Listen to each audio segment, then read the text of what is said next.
Os irmãos podem fazer o favor de sentar. Graças a Deus.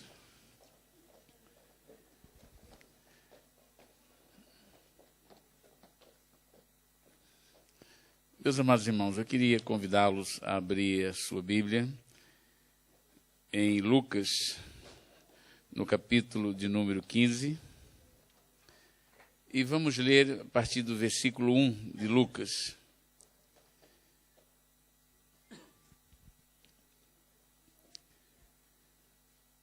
Lucas capítulo 15, versículo 1, diz assim: E chegavam-se a ele todos os publicanos e pecadores para o ouvir, e os fariseus e os escribas murmuravam, dizendo: Este recebe pecadores e come com eles. Então Jesus lhes propôs essa parábola, dizendo: Que homem dentre vós, tendo 100 ovelhas, e perdendo uma delas, não deixa no deserto as 99, e vai após a perdida até que venha a achá-la. E achando-a, a põe sobre os seus ombros, jubiloso. E chegando a casa, convoca os amigos e vizinhos, dizendo-lhes: Alegrai-vos comigo, porque já achei a minha ovelha perdida. Digo-vos que assim haverá alegria no céu por um pecador que se arrepende, mais do que por 99 justos que não necessitam de arrependimento. Ou qual a mulher que, tendo 10 dracmas, se perder uma dracma, não acende a candeia e varre a casa e busca com diligência até achar?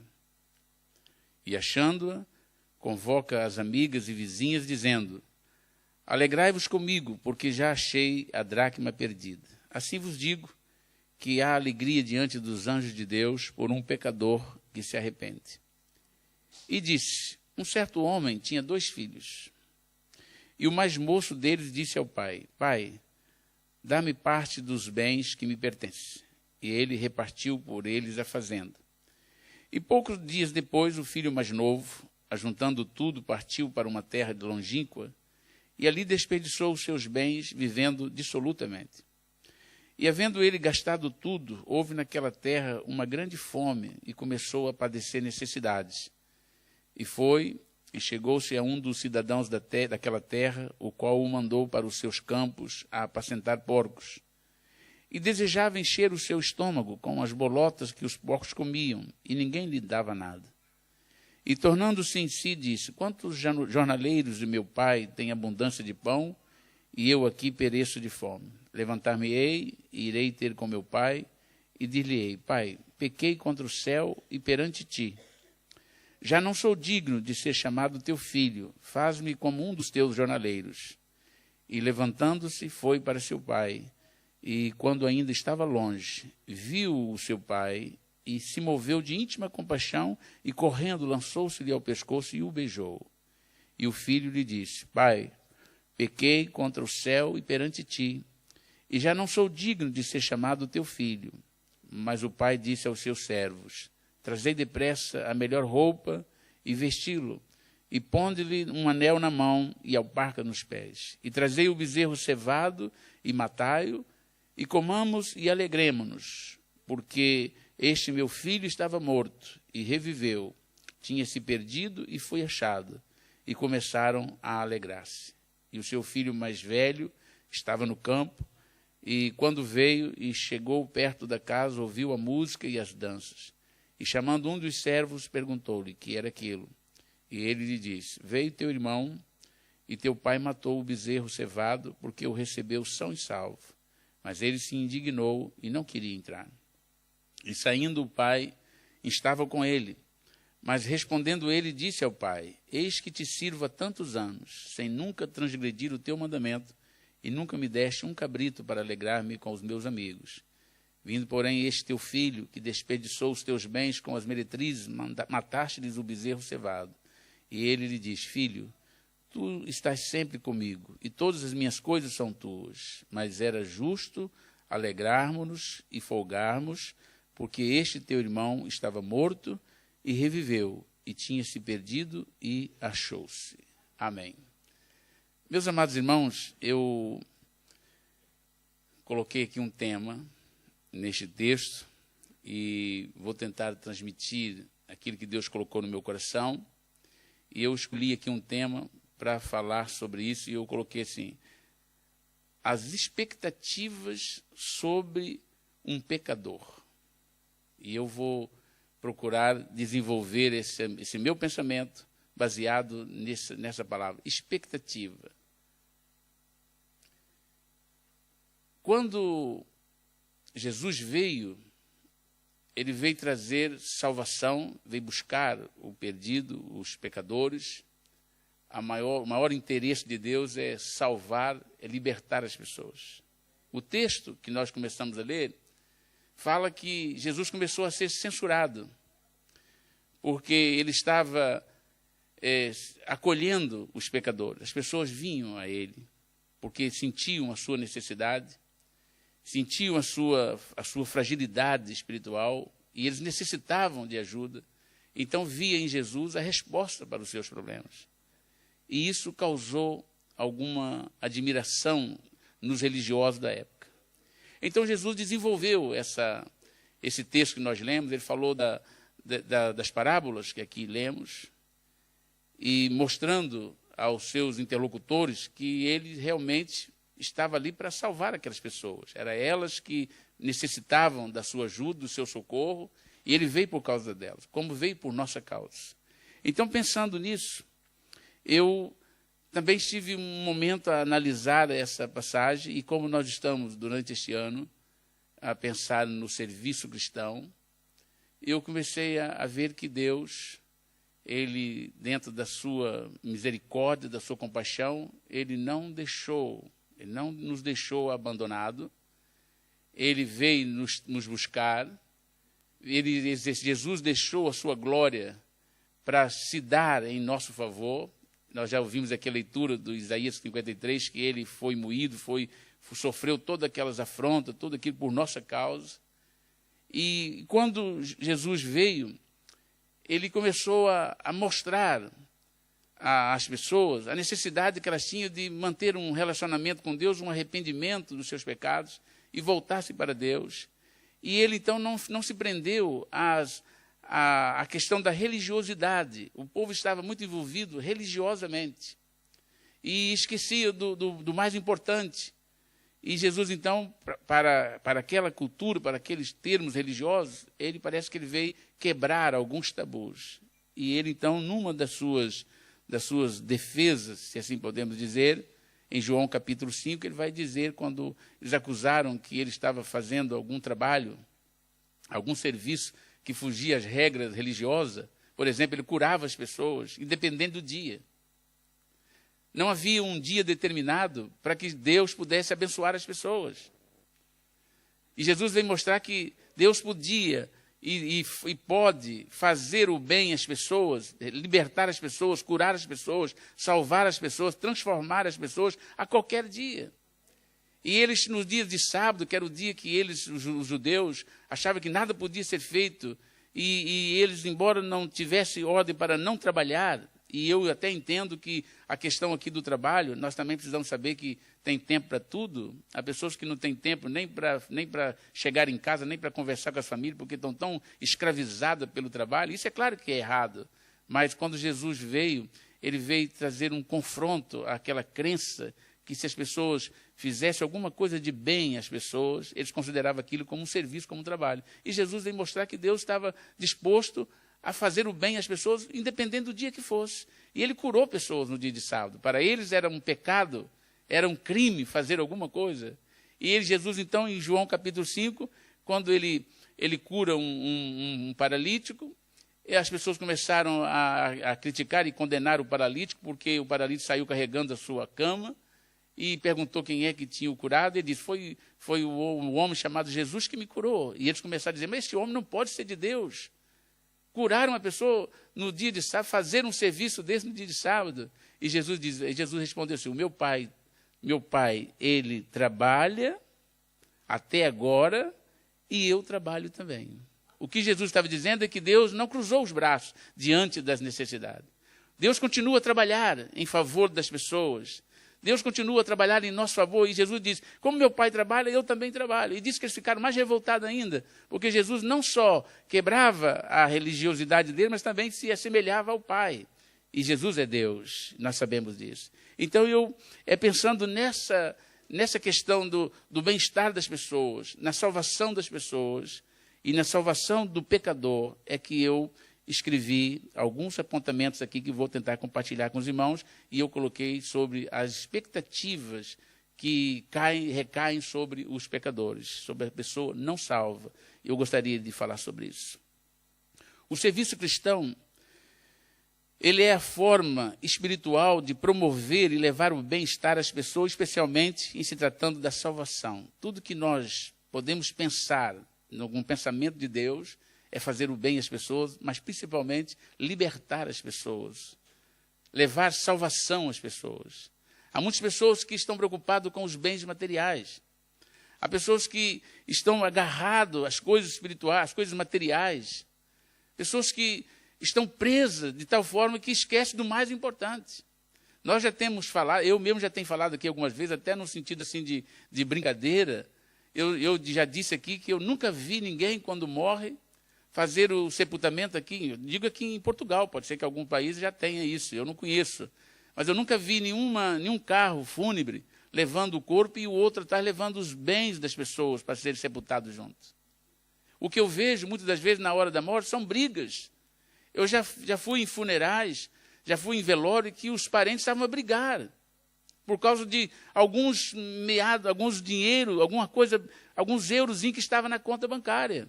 E as pessoas, mesmo ali na hora do funeral, na hora do velório, estavam a discutir por causa do dinheiro. Isso eu já vi, mas não vi ninguém levar nada. E as pessoas se preocupam tanto com as coisas materiais, e basta Deus tirar-lhe o suspiro, e as pessoas já não são mais, e tudo fica por aí.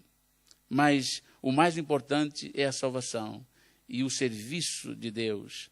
A obra de Deus, o trabalho de Deus, que Ele fez e ainda faz, é visando libertar as pessoas, dar salvação às pessoas que um dia perderam essa condição de estar diante dEle, por causa do pecado, afastaram da sua comunhão, e Deus enviou Jesus para restaurar essa comunhão. Então, uma pessoa não convertida,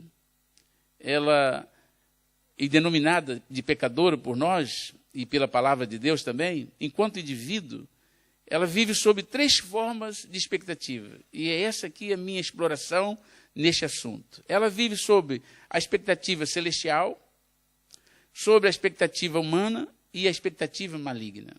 E eu vou tentar separar uma por uma para falar sobre isso. Expectativa é que essa pessoa sem Deus, essa pessoa que ainda não se converteu, essas pessoas que estão sem Cristo Jesus, elas estão debaixo de uma expectativa de que elas vão conseguir alcançar a salvação. E é como se houvesse uma torcida no céu. Porque Jesus falou que quando alguém se arrepende dos seus pecados, há festa no céu. Há uma alegria no céu quando alguém se arrepende dos seus pecados. E ele contou aquelas parábolas para dizer que as pessoas, quando se arrependem, há uma festa no céu, há uma alegria no céu. Então, dá-nos a entender que essa primeira expectativa, ou seja, o primeiro interesse na salvação das pessoas, vem de Deus. Esse interesse, primeiro, é celestial, é divino. Deus é que tem o interesse de salvar as pessoas. Ele preparou tudo para salvar as pessoas. O fato de Jesus ter vindo, Jesus se fez voluntário a vir aqui para resgatar o pecador. Há um desejo de Deus em que o pecador se arrependa dos seus pecados. Há um desejo de Deus em que o pecador se converta e possa ser salvo. Então, existe toda uma expectativa no céu.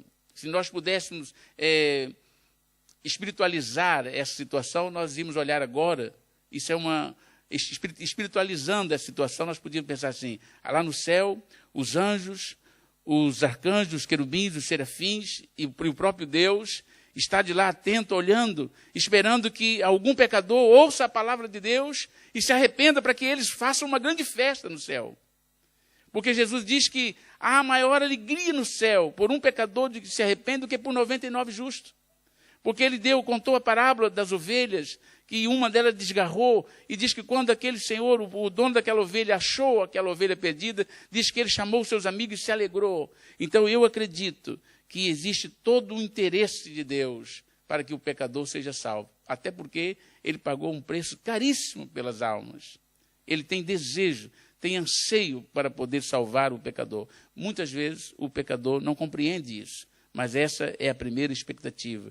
A expectativa da parte de Deus. Deus preparou tudo. Deus enviou-nos a anunciar esse evangelho, a pregar o evangelho. Jesus Cristo, quando ressuscitou dentre os mortos, ele avisou os seus discípulos para que eles saíssem e levassem a mensagem até os confins da terra. Ele diz: ide pregai o evangelho a toda criatura. Não separe ninguém, não escolha ninguém. Vá e pregue a todas as pessoas. Quem crer e for batizado será salvo, quem não crer será condenado. O desejo de Deus é que todos ouçam essa palavra. O desejo de Deus é que as pessoas entendam o seu amor por elas e se arrependam dos seus pecados e se voltem para Jesus, crendo para ser salvo. Então há uma expectativa, há uma esperança da parte de Deus de que as pessoas vão ouvir essa palavra e serão salvas dando crédito à palavra de Deus. A segunda expectativa que eu apontei aqui, ela é humana. A expectativa na parte humana tem a ver principalmente com a pessoa em si. E também envolve os familiares e os amigos. O que eu pensei nessa parte quando diz que, primeiramente, essa questão humana envolve a pessoa? É que, muitas das vezes, a pessoa em si, ela precisa tomar uma decisão. A pessoa precisa desejar uma mudança de vida. A pessoa precisa desejar ser alcançada pela graça de Deus. A pessoa precisa tomar uma posição, não se conformar. A pessoa que está vivendo uma vida miserável, mas parece que está tudo bem para ela. Ela não sente necessidade de mudança. Ela não sente necessidade de haver uma restauração da sua vida. Parece que, mesmo indo cada vez a pior, mas parece que para ela nada interessa. Essa pessoa precisa de acordar da sua situação. Quantas vezes essas pessoas são alertadas pelas pessoas? Eu sei que muitas vezes as pessoas que estão vivendo separadas de Deus, afastadas de Deus, escravizadas, pessoas com a vida que não vale nada a vida que elas estão a viver, mas elas estão agarradas àquilo e parece que não tem desejo de mudança. Ainda ouvem conselhos das pessoas para que elas se arrependam, se voltem para Deus, mas elas não se lembram, não têm interesse. Estão vivendo esperando a morte chegar, porque elas acreditam até que se morrer tudo vai acabar. Elas não têm esperança de vida eterna, elas não acreditam na eternidade. Para elas, a vida está aqui. Até nesse caso, algumas pessoas até chegam ao cúmulo do absurdo espiritual, que é tirarem as suas próprias vidas, porque elas acham que não vale a pena, não tem interesse para nada, acabou o interesse da vida e elas vão tirar a sua vida. Mas, por outro lado, há aquelas pessoas também que têm vontade de mudança. E nessa parte humana, essa é a parte humana, é a parte que cabe ao pecador tomar a sua posição. Há pessoas que têm vontade de mudança, pessoas que têm desejo, pessoas que batem nas portas querendo ajuda, querendo ser transformadas. Há pessoas que entram nas igrejas, vão à igreja porque elas querem ter uma novidade de vida, elas querem ser restauradas, elas sentem o seu pecado, sentem os seus problemas, suas dificuldades, elas buscam a ajuda de Deus, elas ouvem conselho, mas depois são influenciáveis. Elas sofrem os ataques das famílias, dos amigos. Essas pessoas, essa parte tem a ver exatamente com a pessoa, porque ela vai ter que tomar uma decisão muito séria. Ela vai ter que se amar de força, de coragem, de desejo, para romper até com os familiares, com os amigos, as opiniões deles. Há muitas pessoas que têm vontade de mudar de vida. Tem muitas pessoas que têm desejo de ter a vida transformada, mas estão presas debaixo de um jugo da família, dos amigos. As pessoas pressionam, as pessoas zombam, as pessoas escarnecem, e essas pessoas não têm aquela coragem, não tem aquela disposição para dizer, olha, quem precisa sou eu, quem está necessitado sou eu que preciso, eu vou tomar uma posição. E muitas das vezes, essas pessoas param no meio do caminho e dizem, eu até gostaria, eu sei que eu preciso, mas eu eu penso no meu pai, eu penso na minha mãe, eu penso nos meus irmãos, eu penso na minha tia, na minha tataravó, porque o que ela iria dizer, o que ela iria pensar se eu assumir um compromisso com Deus, se eu mudar de vida agora para seguir os caminhos do Senhor, para eu ter uma renovação espiritual, para que eu possa viver. Mas o que o meu tio vai pensar? E algumas pessoas ficam presas a essas famílias. E os meus amigos, que são amigos para poder tentar nos impedir, você agora você agora ficou passado da cabeça, e começa a pressioná-los, e eles querem, tem pessoas que têm vontade, mas estão agarradas, presas, não têm aquela coragem espiritual para assumir um compromisso diante de Deus. Essa parte, ninguém pode fazer nada por essas pessoas se elas não tomarem uma decisão, porque Jesus diz, aquele que não contrariar os pais, mãe, filhos, irmãos, nada por causa de mim, não é digno de mim. As pessoas precisam, quando sentir a sua necessidade, elas têm que estar dispostas a seguir o Senhor, a pagar um preço para servir o Senhor. Muitas das vezes, essas ameaças que as pessoas fazem, que as famílias fazem, que os amigos fazem, são ameaças que não vão dar em nada. É apenas uma reação humana, porque contraria os seus princípios. Mas quando alguém tem necessidade de mudança, quando alguém sente a sua dificuldade, e ela tem no seu coração uma vontade de mudar, ela vai mudar. Ela vai buscar ajuda, ela vai buscar o socorro do Senhor, ela vai chegar diante de Deus e dizer, Senhor, eis-me aqui, Senhor, eu preciso de mim. Uma dessas pessoas que nós podemos ver aqui o exemplo, foi esse filho que Jesus contou aqui a parábola daquele filho, daquele senhor que gastou todo o seu dinheiro, estava lá perdido, mas um dia ele parou e não quis saber se as pessoas iam rir dele. Não estavam preocupados se as pessoas iam zombar dele, que ele tinha fracassado os seus intentos. Ele não se preocupou que os seus amigos, quando chegassem lá, diziam, então você agora voltou, quebrou a cara e voltou? Você agora, os seus empregados agora vão zombar de você, que você agora parece um mendigo? Está aí andando aí no mundo, aí perdeu tudo, você que era rico, e agora voltar para a casa do seu pai? Certamente os amigos dizem, seu pai não vai receber você mais, você virou as costas para ele, você abandonou, você deixou, você foi ingrato, você foi infiel, você foi desleal com seu pai, você gastou os bens que eram do seu pai, agora você vai voltar para lá. Certamente ele sofreu algumas pressões, mas ele um dia, diz a palavra de Deus, que ele caiu em si e diz, eu preciso, eu necessito, até os empregados dos meus pais vivem melhor do que eu. Até os empregados do meu pai têm pão e comida todo dia, bebe e recebe o seu salário, e eu aqui vivendo como um miserável neste mundo. Vou voltar para o meu pai e vou dizer, eu errei, eu pequei, eu falhei contra ti e contra o céu, mas me receba novamente. Ele tomou uma coragem. Ele olhou para ele e disse, quem precisa sou eu. Não quero saber se os meus amigos vão achar bom ou ruim. Não quero saber se minha família vai gostar ou não. Eu é que preciso da ajuda de Deus, eu vou procurar ajuda no Senhor. Essa decisão só a pessoa pode fazer. Há muitas pessoas que estão aí, coitadinhos, miseráveis. Coitadinhos, miseráveis, mas eles não querem. Eles não querem ouvir a verdade. Eles estão presos. Eles precisam tomar uma decisão. Porque Deus fez tudo por elas. E nós, quando anunciamos a palavra de Deus, anunciamos que Jesus salva e liberta e transforma a vida das pessoas. Mas elas têm que querer também ser salvas. E há tipo de pessoas. E uma delas é que não querem. Elas estão presas. Elas estão olhando mais preocupado com aquilo que as pessoas vão dizer a respeito delas do que realmente com o que elas necessitam. Mas é sabedoria para aquelas pessoas que estão necessitadas olhar, quem precisa sou eu. Tem um ditado, não sei se é conhecido aqui, mas é um ditado que, se não for, vou trazer uma novidade. Diz que a pimenta, o piripiri, só arde nos olhos, só sente quem está sentindo mesmo nos seus olhos o piripiri. Porque a pessoa pode olhar assim, a pessoa está com aquele olho a queimar com o piripiri, e as pessoas estão olhando, não estão sentindo nada, mas quem está a sentir é que sabe como é. E essas pessoas têm que olhar para ele e dizer, quem está sentindo sou eu. Quem está precisando sou eu. Quem está necessitado sou eu. E agora, enquanto as pessoas estão lá vivendo a vida delas, eu aqui a sofrer. E tem alguém que pode me ajudar, e pode mudar a minha vida, pode mudar a minha história, pode mudar o meu coração, pode mudar a minha mente. E se isso pode, e eu está à minha disposição, agora eu vou ficar preocupado com que as pessoas vão gostar ou não. eu vou mais buscar ajuda. Essas pessoas precisam tomar essa decisão. Essa parte, ninguém pode fazer pela pessoa.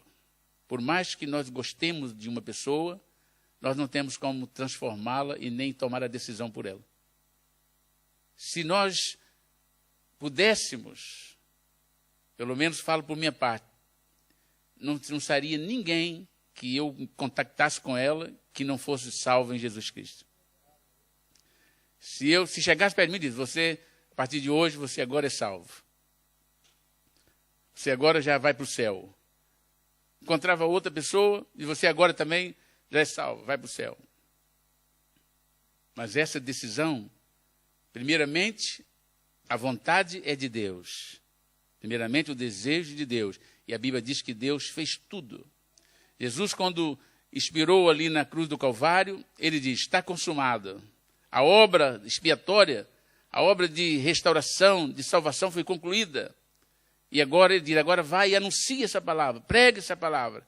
Anuncie essa vitória, essa grande notícia.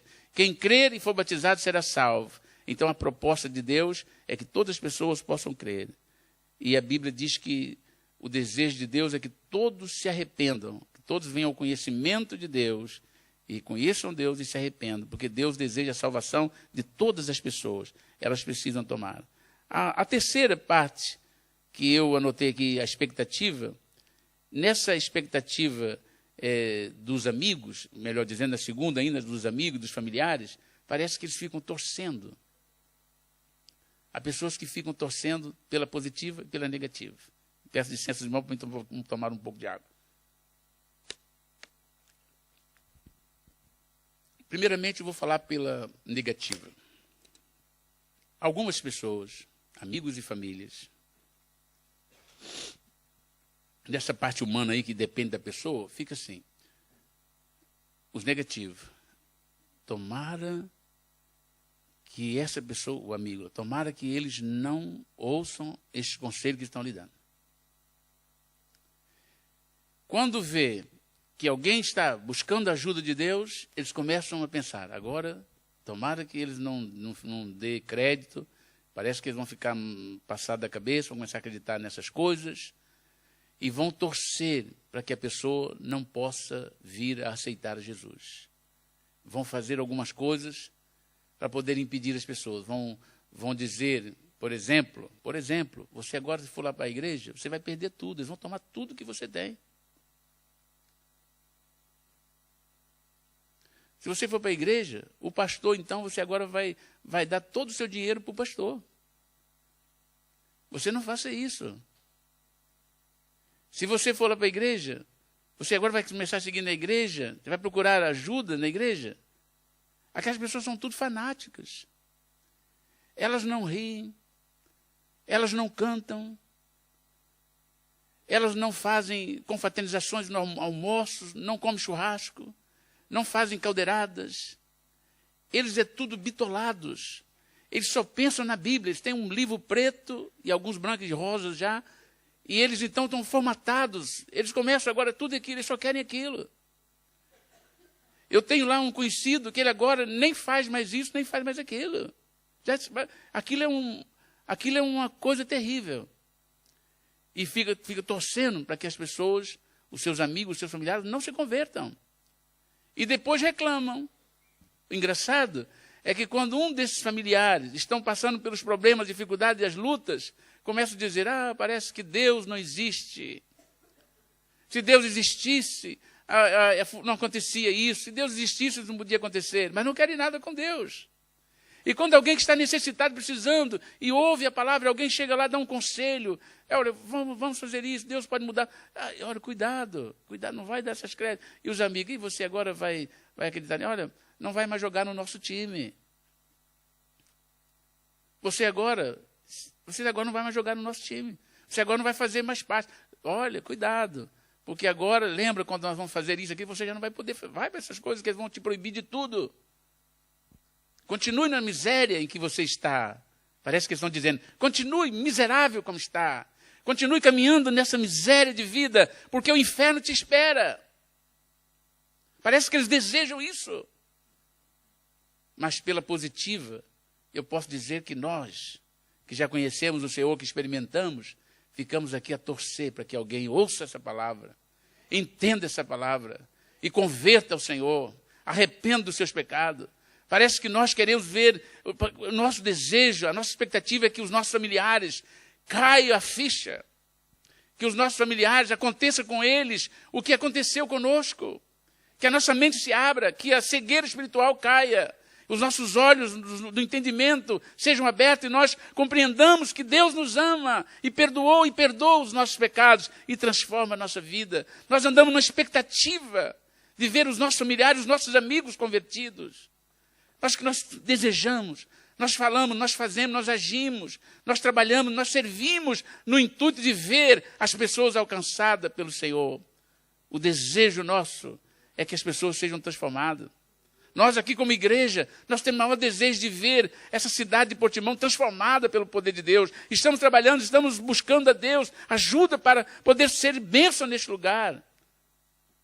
Nós queremos ver os nossos amigos, nós queremos ver os nossos familiares, porque nós experimentamos a transformação de Deus. Então há uma expectativa humana.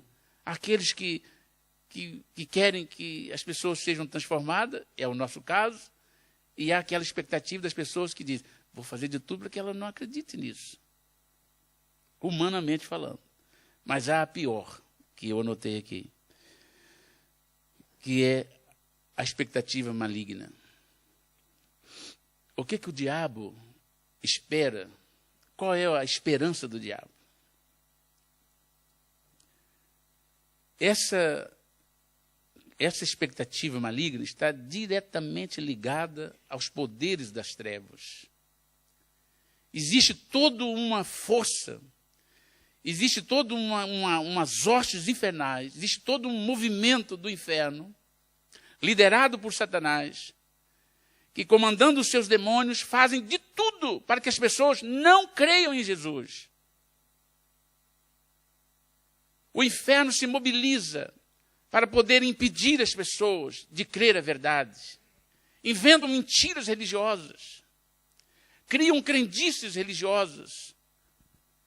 Faz com que as pessoas se agarrem a tudo, menos voltar para a verdade bíblica, para o Senhor Jesus, a salvação, o único caminho que leva-nos a Deus, o único caminho de salvação. O diabo, através dos seus demônios, movimentado o inferno, faz com que todas as pessoas sejam bombardeadas com muitas coisas para que elas se percam.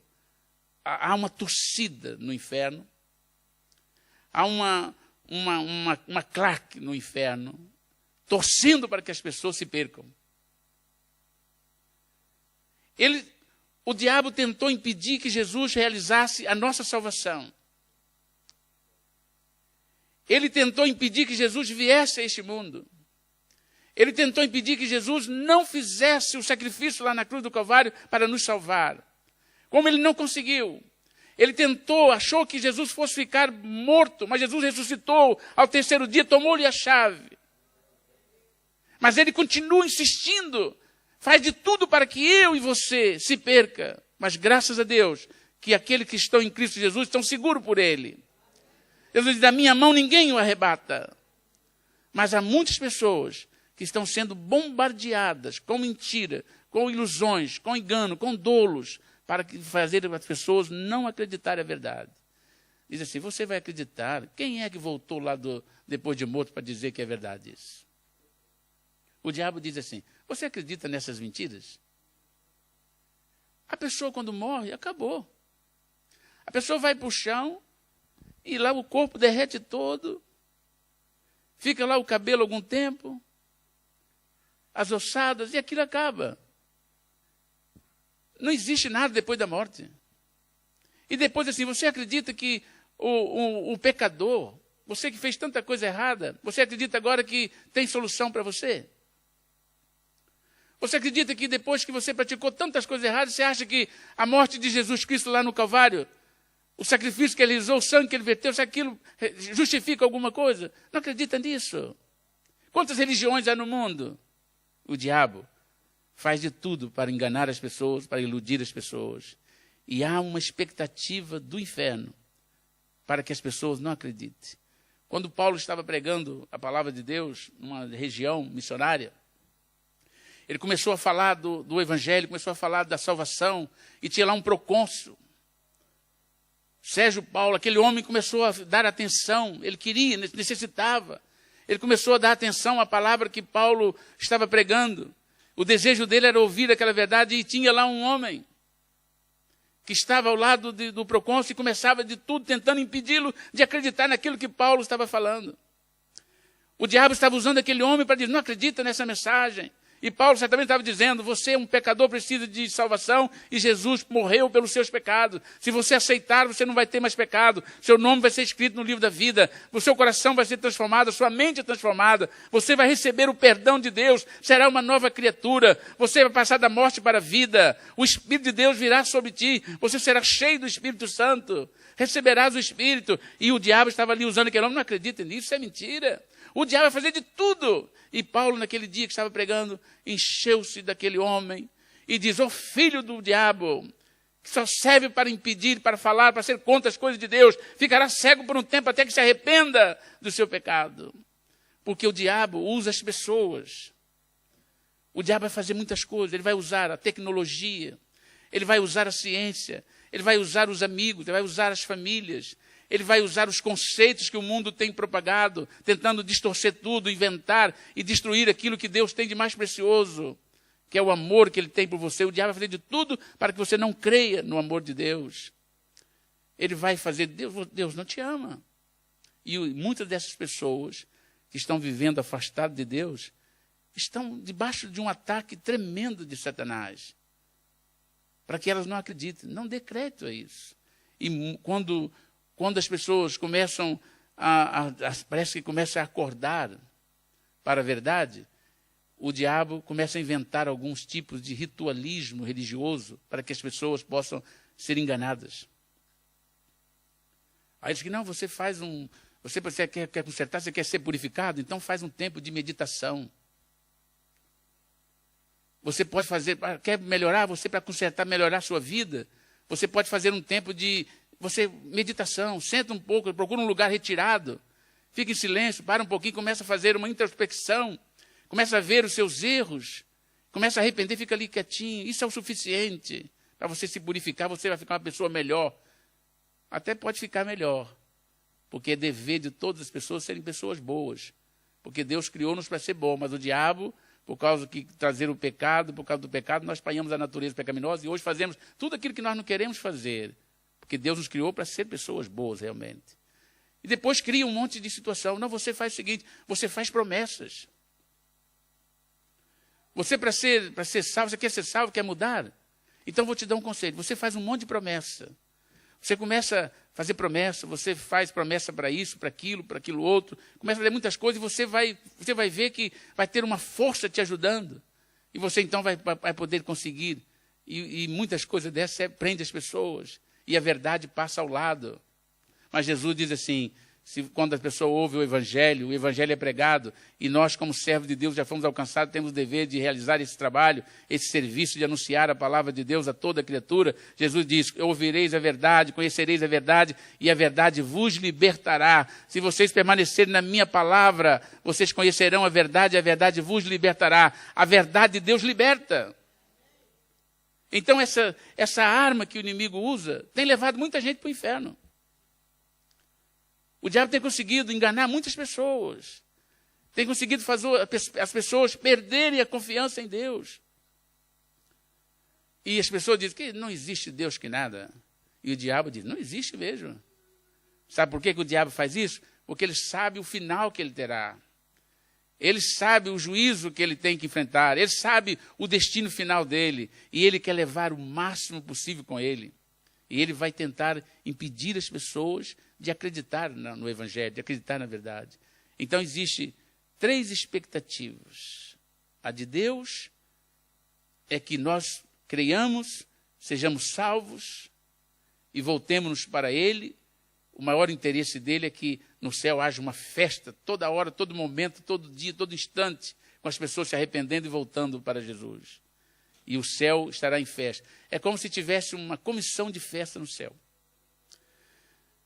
eu acredito que os anjos de Deus estão lá tudo preparados, e a cada minuto, em Portugal e na Europa, em todo, nas Américas, em toda parte do mundo, na Ásia, na África, onde quer que esteja, em todo o planeta, cada pessoa que se converte à festa. Eu acredito que o céu vive em festa diária, dia e noite em festa. Porque Jesus falou que quando uma pessoa se arrepende, há festa no céu.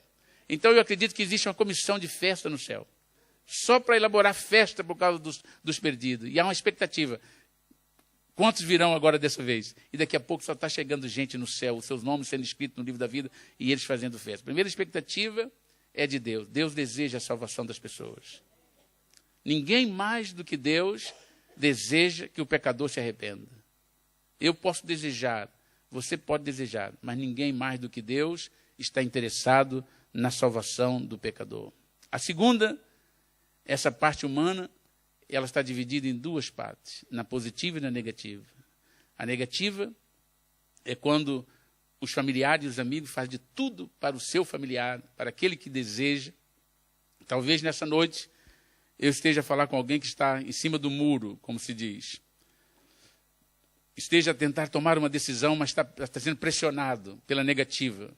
Pressionado pela família, pressionado pelos amigos. Você não vai fazer uma loucura dessa. Você, olha, toma juízo. Você não vai fazer isso. Olha, cuidado. E você está assim, mas eu preciso, eu necessito.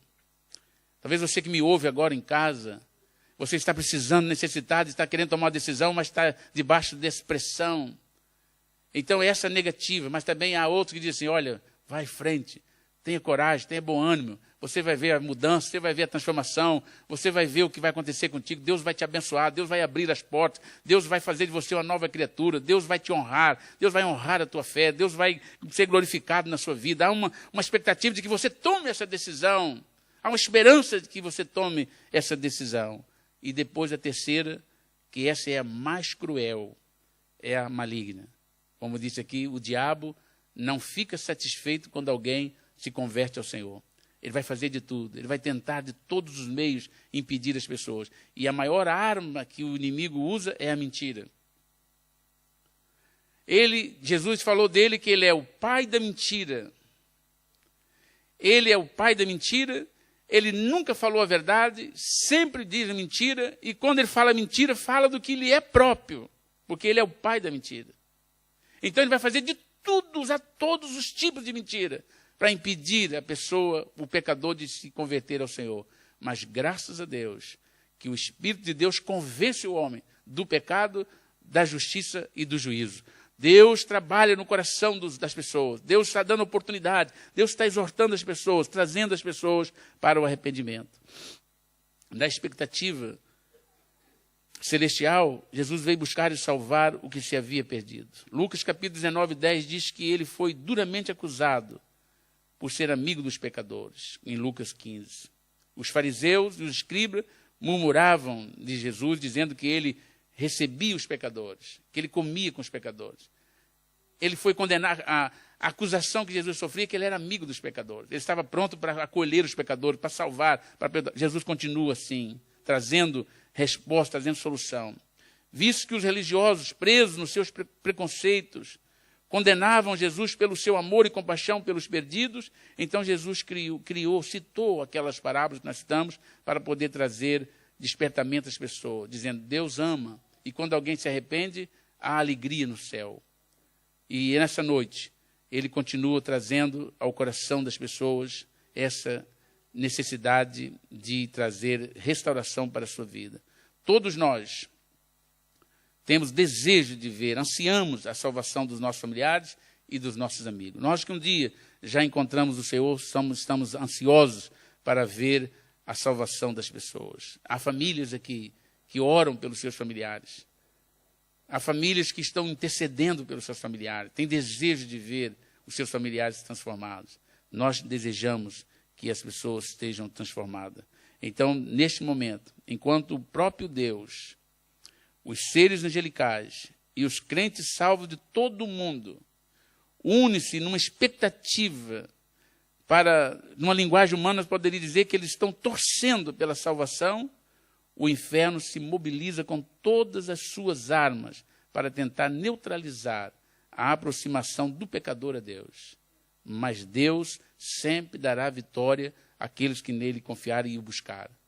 As pessoas que se aproximam de Deus, crendo, recebem a ajuda de Deus, recebem o perdão de Deus, recebem a salvação de Deus.